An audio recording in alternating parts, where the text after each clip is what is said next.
আরে শোনো না, হ্যাঁ একটা কথা বলো। বলো। বলছি তুমি কোনোদিনও পাগলাখানায় গেছো? হ্যাঁ হ্যাঁ। হ্যাঁ গেছি গেছি গেছি গেছি। কবে গেছো আর কি জন্য গেছো বলো না। আর ওখানে কেমন কেমন লোকজন থাকে একটু বলো না, আমাকে একটু শুনবো। আর আমি গেছি শুধু এইটুকু শুনে শান্তি থাকো। আমার মুখ দিয়ে কবে গেছি কোথায় গেছি ওসব শুনতে দেন, কিন্তু আমি গেছি।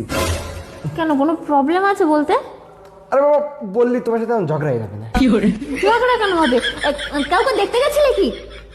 হ্যাঁ দেখতেই গেছিলাম, না আনতে গেছিলাম। ব্যাস থাক। আনতে গেছিলে? আচ্ছা। আরে বলো না। আরে বাবা বলছি তো গেছিলাম। আরে আমি শুনবো, আমার শুনতে খুব ইচ্ছা করছে। বলো না কবে গেছিলে?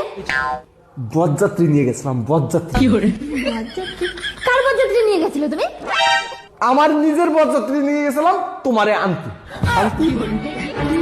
এই এখানে পাগলা পাগলদের কথা হচ্ছে, বিয়ের বরযাত্রীর কথা হচ্ছে।